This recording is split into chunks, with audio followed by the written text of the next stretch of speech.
Finance committee members, if you can, please put up your yellow committee cards as we see some of our colleagues have done already. So thank you so much for doing that.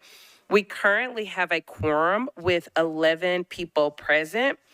We do not have anyone that signed up for our public comments period, so we will just go right ahead into our agenda. We do have two announcements that we will do at the very end of our meeting, so please stay tuned for those two announcements.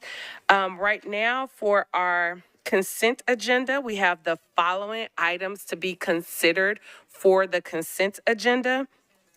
RS 2024-611, RS 2024-612, RS 2024-613, RS 2024-614, RS 2024-615, RS 2024-617, RS 2024-618, RS 2024-619, RS 2024-620, RS 2024-621, RS 2024-622, RS 2024-623, RS 2024-625, RS 2024-626, RS 2024-627, RS 2024-628, RS 2024-629, RS 2024-630, RS 2024-631, RS 2024-635, and BL 2024-471. Does anyone have anything that they would like to pull off of the consent agenda? All right, seeing none, I'm going to go ahead and start reading those captions. Love that energy there, y'all. RS 2024-611, Porterfield Parker, UN, and others approves the application for a bipartisan infrastructure law joint office of energy and transportation, communities taking charge, accelerator grant from the U.S. Department of Energy to the Department of General Services to develop a citywide fleet electrification strategic plan for infrastructure to support public and local utility fleets. RS 2024-612, Porterfield authorized the Metropolitan Department of Law to compromise and settle the claim of Michelle Mitchell on behalf of Kamari Lee Vaughn against the Metropolitan government in the amount of $22,500, with said amount to be paid out of the Judgment and Losses Fund. RS 2024-613, Porterfield Gamble Western Styles accepts the grant from the Tennessee Department of Environment and Conservation, Tennessee Historical Commission, Tennessee Wars Commission to the Metropolitan Historical Commission to provide funding for the purchase of metal detectors, associated materials for I can't say that word. Archaeological. I know that's not how you say it, y'all, but I'm struggling. Survey, curation supplies, and supplies to support public archaeology days. I could say that one, sort of.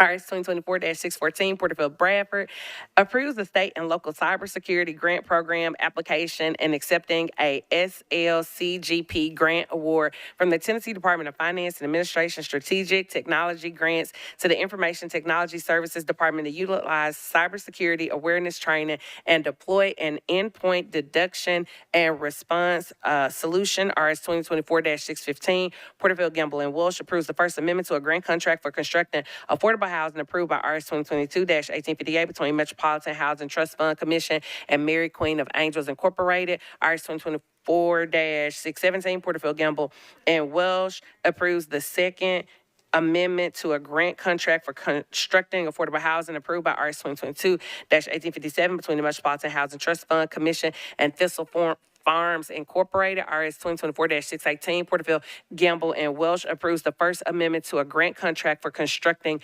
affordable housing approved by RS 2022-1857 between the Metropolitan Housing Trust Fund Commission and Habitat for Humanity of Greater Nashville. RS 2024-619, Porterfield Evans, Ewing, and Welsh accepts the Healthy Start Initiative, eliminating racial and ethnic disparities grant from the U.S. Department of Health and Human Services to the Metropolitan Board of Health to provide a variety of services in reducing infant mortality for pregnant and parenting women.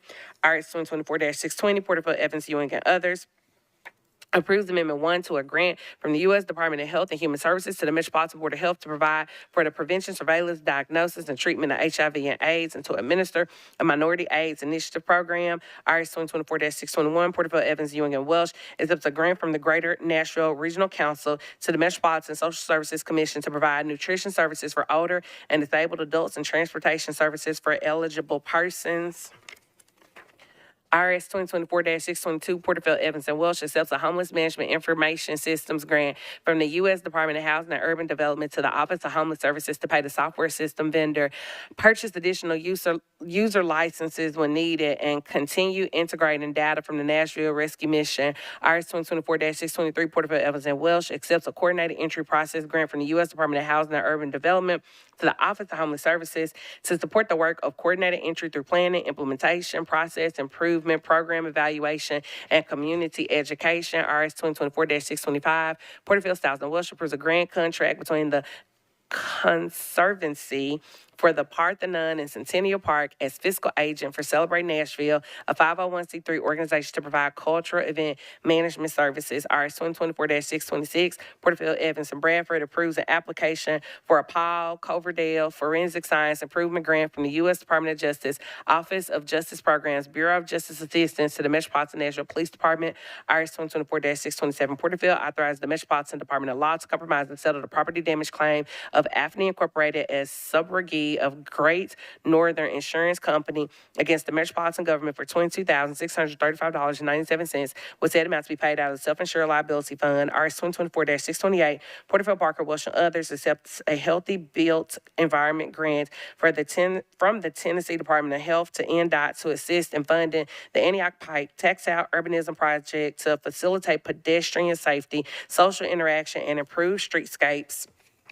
RS 2024-629, Porterfield, Parker, Ewing, and Welsh approves an application for a multimodal access grant from the Tennessee Department of Transportation and NDOT to provide funding to the Dickerson Pike pedestrian crossing project to improve pedestrian safety by providing safer routes for those who rely on walking so residents can access local businesses. RS 2024-630, Porterfield, Parker, Ewing, and Welsh approves the application for an active transportation infrastructure investment program grant from the U.S. Department of Transportation to NDOT to address critical barriers to mobility and economic vitality by integrating dedicated bikeways and pedestrian pathways to ensure safe, seamless travel for all residents of Davidson County.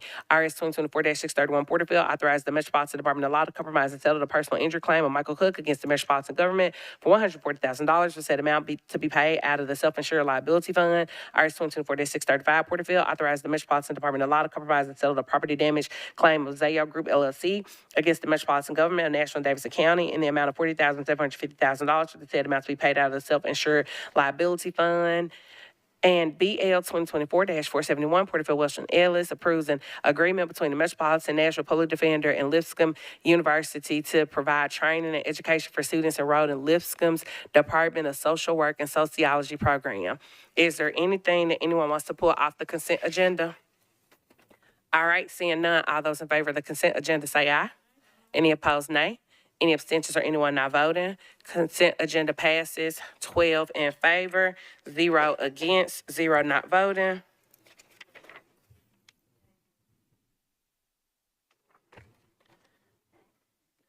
All right, our first item that is not on consent, we see the mass exodus of everyone with their sighs of relief that they are free to go. The first item not on consent is BL 2024-466, Thiel, Sepulveda, Soror, and Ellis approves 3 option agreements authorizing the purchase of properties for a new elementary school in Antioch, Tennessee. Can I get a motion? Is there a second? All right, it has been moved and properly seconded. Now, this item did receive an approval with a re-referral to committee in a previous committee. So we will open the floor up for discussion, and hopefully someone will make a motion to also re-refer this back to our committee during the conversation. Would anyone like to be recognized to discuss this or make a motion? Councilmember Allen, you're recognized. Move approval with the re-referral. The motion has been made for approval with a re-referral back to committee. Is there a second? It's been moved and properly seconded. Is there any discussion? Councilwoman Soror, you're recognized. Thank you, Chair. For those of us not in that other committee, will someone explain why it's being re-referred? And I just want to know what's the holdup. Oh, why is it being re-referred? I will defer to Director Darby. The item is on public hearing tomorrow night, and so much like other zoning matters that go through on 3 readings, the idea was to re-refer it back to committee on 3rd reading after the public hearing.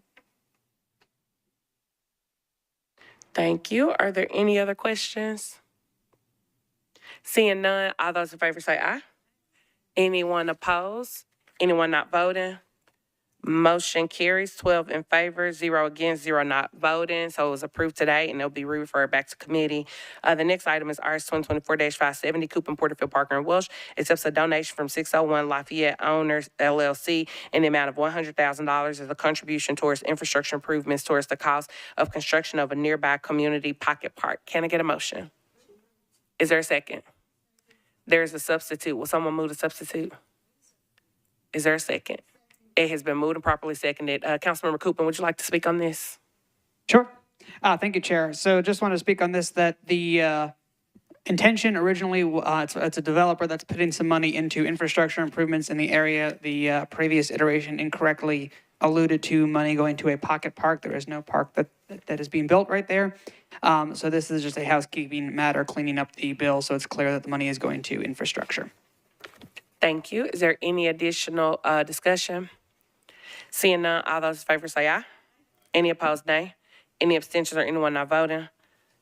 Substitute has been substituted. Now do I need to pass that substitute? It's been substituted. Sorry, y'all, we had a week off and I'm forgetting. The substitute has been passed, so now we will, can we get a motion, a motion that's substituted? All right, is there a second? It's been moved and properly seconded. Is there any discussion? Seeing none, all those in favor say aye. Any opposed, nay. Any abstentions or anyone not voting? All right, bill passes 12 in favor, 0 against, 0 not voting as substituted. Next item is RS 2024-610. Porterfield approves amendment number 1 to a sole source contract between the Metropolitan Government and Bonded Filter Company, LLC, doing business as BFC Solutions to increase the value of the contract. Can I get a motion? Is there a second? It's been moved and properly seconded. Is there any discussion? Councilmember Allen, you are recognized. Thank you, Madam Chair. If I understand this, this is a filter company. I'm having a hard time understanding how there's only one company that sells filters. So could somebody explain that? Yes, I believe we have someone from General Services. If you could please introduce yourself, please. Yes, I'm Randall Jones. I'm the Assistant Director of Operations for General Services. To answer your question, this is a trademarked type filter. It's kind of like a blanket rather than the box filters, and it goes on a rack. So it goes in very quickly. It covers completely so you don't have the gaps between the box filters to dirty up the coils. It takes a lot less manpower to put it in, and that's part of the included with the contract. They provide and install these at a much cheaper rate than I can have a technician do it. And it also reduces the amount of landfill material because all these box filters take up a dumpster real quick. Thank you. Councilmember Allen, you have any follow-up questions? Thank you. And so there's only one company that makes the blanket type of filter? This particular filter is trademarked to BFC. Okay. All right. Thank you for that explanation. It's called Pleat Link. Thank you. Do we have any other questions? Councilwoman Sorora, you're recognized. Thank you. This amendment is basically going from 250,000 to 1 million. Does that mean that everyone in Metro is now using this, or how did we come about the difference and why the change or such a big change in amount? You are recognized, sir. Okay. When we put this in place, we didn't talk to the other departments, but we left it open for other departments to use this product if they saw fit. We have water, parks, libraries, other departments that are starting to use it. So it ate into our ceiling on this contract. So to accommodate that over the life of the contract, we expanded that to say we need more money, not encumbered, but a ceiling for this contract for all of the different departments that are utilizing it. So the use of this, even though with all the benefits that you stated, is still optional for departments?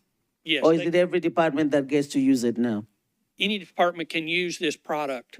It's their choice to use either the standard box filters or to use this new technology. So at some point, are we going to compare what the box ones are costing us to what this one is costing us to be Yes. able to see whether it's something we want to do across board or not? Well, it depends on the unit that they're trying to put these into. First, there has to be an evaluation of, is this product something that be utilized in the specific air handling unit? If not, then they'll have to remain with the box filters. So it's a option for them if they want to use this blanket type filter or pleat link filter. It's up to the department. It's just up to their choice. Okay. And one last question, sorry, Madam Chair. Are these, this type of filter, is it cheaper than the box filters, or what is there a difference in cost? It's a little bit more, but whenever you include installation as a part of that, it is a cheaper application. And then, of course, we see the reduction in the waste, that we don't have to take all these filters and throw them in a dumpster. Okay. All right, well, thank you. I think what I'm trying to get to is, as more departments start to use it, I think at some point, hopefully General Service can look at if it's going to save us more money and it's good for the environment. I think it's something we should look at, maybe even doing it across board. So thank you. Okay, thank you. Thank you, Councilmember Sawyer. Do we have any other questions, comments? All right, seeing none, all in favor say aye. Any opposed, nay. Any abstentions or anyone not voting? Motion carries 13 in favor, 0 against, 0 not voting.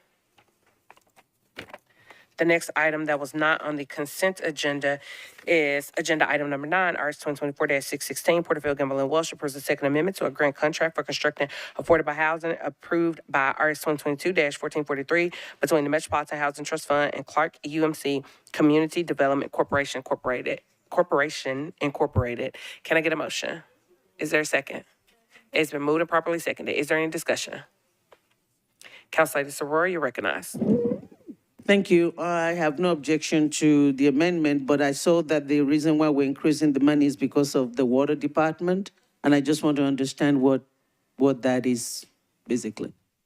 Thank you. We have Mr. John Honeysucker from Metro Water in the back, and it looks like he may have someone with him. If you all could please introduce yourselves at the podium. Hello, Council. Steve Mishu with Metro Water Services, Special Projects Manager for Development Services. John Honeysucker, Assistant Director, Waste Services. So Metro Water is blessed with a lot of undersized pipes out in the right-of-way, and this particular project abuts a 2-inch water line that is not susceptible to a tie-in for this development. So in situations like this, we have agreed to participate with the developer in upsizing the pipe to better serve him and our future customers as well.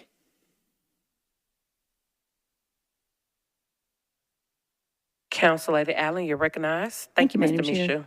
Mishu. If I remember, this originally was set up as a participation agreement where they were going to have to pay a significant portion of it, which would make it hard to build affordable housing. So can you just, or can the water department speak to if this is kind of the policy we had heard about where we would be willing to provide some infrastructure support for builders who are building affordable housing? Councilor Allen, if the council will permit, I'd like to let Don Harding speak in regards to the project, please. Yes, sir. You are recognized. If you can introduce yourself, please. Thank you, Councilor. Don Harden.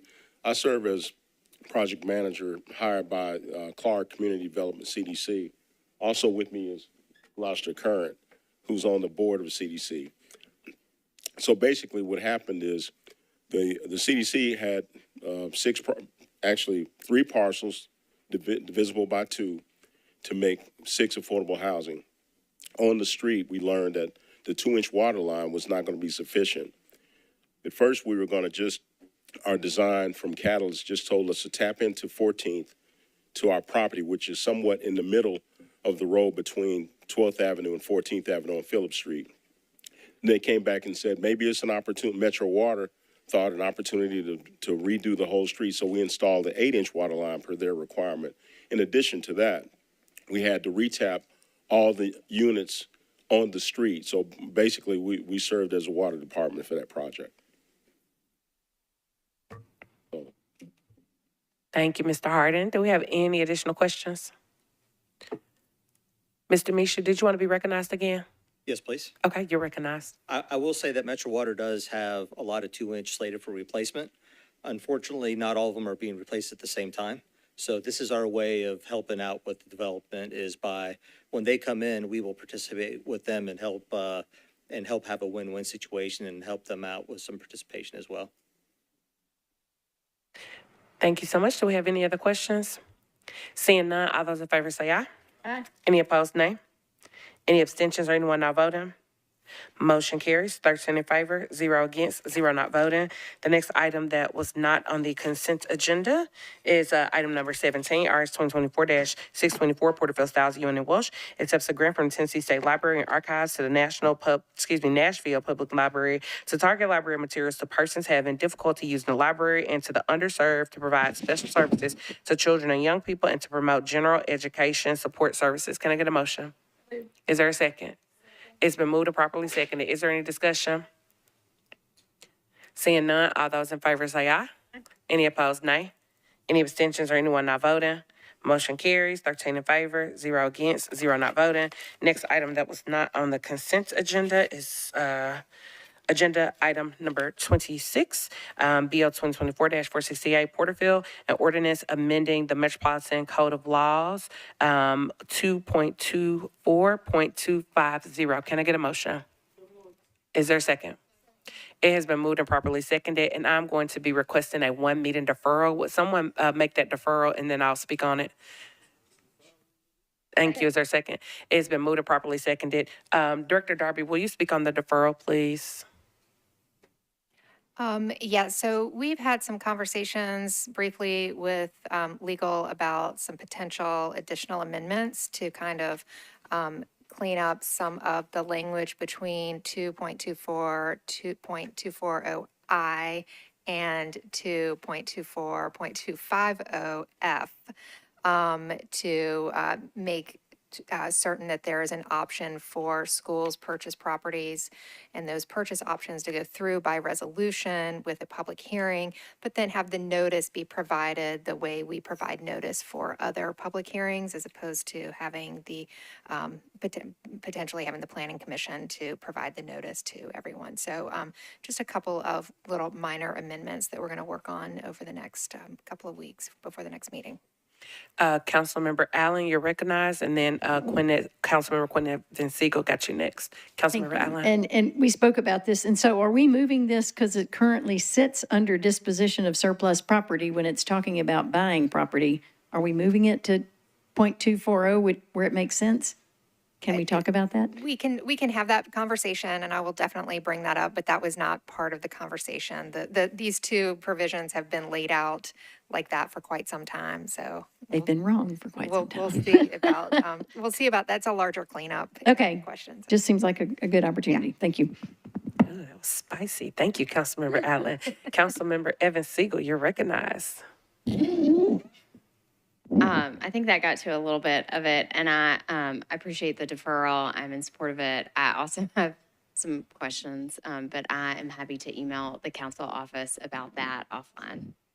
Thank you, Councilmember Quinn Evans Siegel. I will also invite anyone else who may have some additional questions or concerns or feedback. If you can get with Director Darby on that, that would be appreciated. Any further discussion on the 1-meeting deferral? Seeing none, all those in favor say aye. Any opposed, nay. Any abstentions or anyone not voting? 1-meeting deferral passes, 13 in favor, 0 against, 0 not voting. And we have 2 quick announcements. One, since we did some consolidations of the committees, the education, it kind of falls under our Budget and Finance Committee. So I wanted to highlight something from MNPS with our public schools starting back tomorrow. Thank you to all of our educators, all faculty, staff. We welcome our students back, but MNPS did a great job with their TCAP scores, and I just wanted to share this information in case you all did not receive it. MNPS has not only met but exceeded its participation rate goals across all subjects and grades, and every grade level has shown improvements in all subjects on TCAP achievement tests, with gains ranging from 0.2% to over 5%. This reflects the relentless dedication of our students, teachers, and staff towards educational excellence. Key highlights of the 2024 TCAP results. TCAP grades 3 through 8, all scores improved in each subject area each subject in grades 3 through 8, with the greatest gains for math and ELA shown in 5th grade. Decreased below category. Across ELA, math, and social studies, the number of students scoring in the below category has decreased, indicating fewer students are behind state expectations.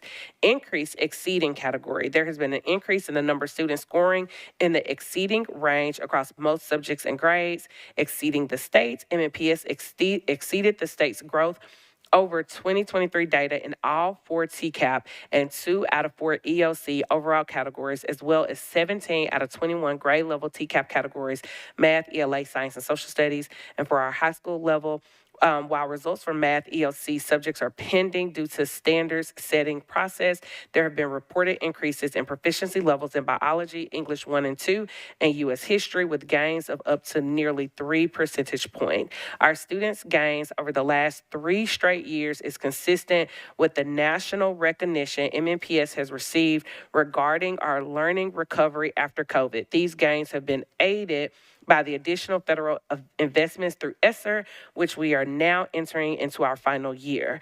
So I just wanted to share that and to congratulate MNPS for their hard work and our students for their hard work. So if we could just give them a round of applause. Thank you so much. And our final announcement, as you all know, we have 3 working groups that some of them have gotten started, some of them are getting started, and I want to just briefly recognize each of our chairs of our working group so that they can give us an update. So I'm going to start with Vice Chair Toombs and work my way across. So Vice Chair Toombs, you're recognized. Thank you, Madam Chair. The Human Resources Work Group, which is charged with looking at our vacancies across departments to see if there are any efficiencies and whether some of those funds from those vacancies are better used in other places.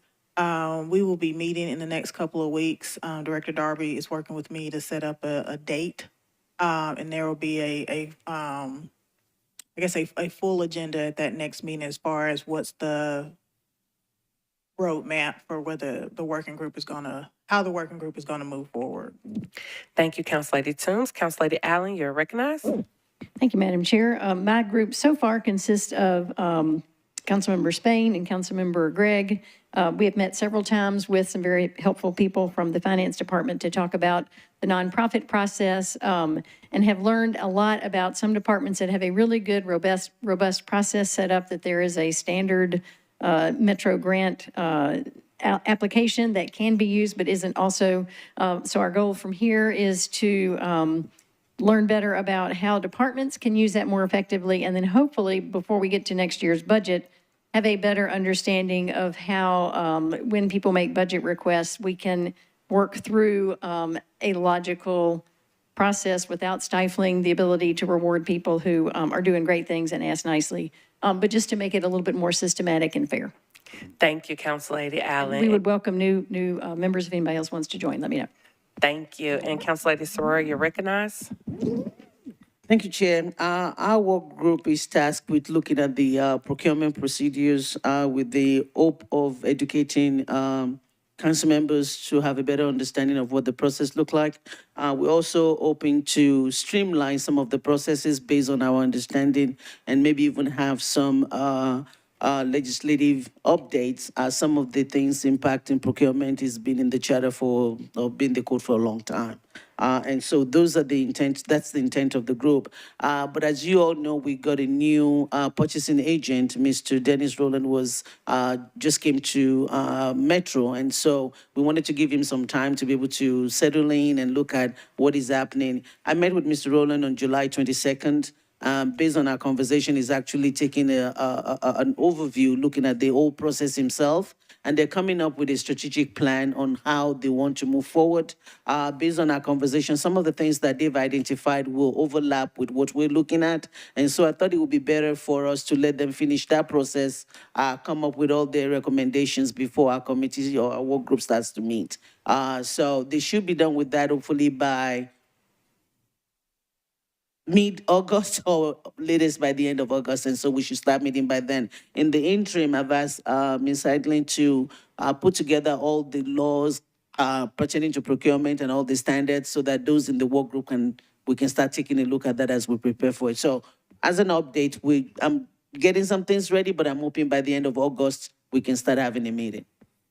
Thank you. Thank you, Council Lady Sora. And again, if you are not on any of these working groups, but you would like to serve on one of these working groups, please reach out to Director Darby. And also for our the people that are heading up our chairs of those working groups, when those meetings are being held, that information will be shared out through through our council office so that anyone can attend. But if you would like to actually participate, we would appreciate if you get with Director Darby so that you can get all the information that you need.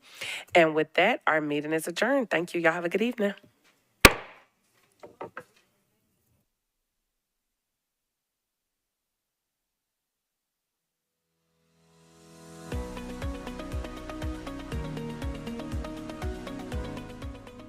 This has been a service of the Metro Nashville Network. If you would like to see this presentation again, or for more information on this and other programs, visit nashville.gov.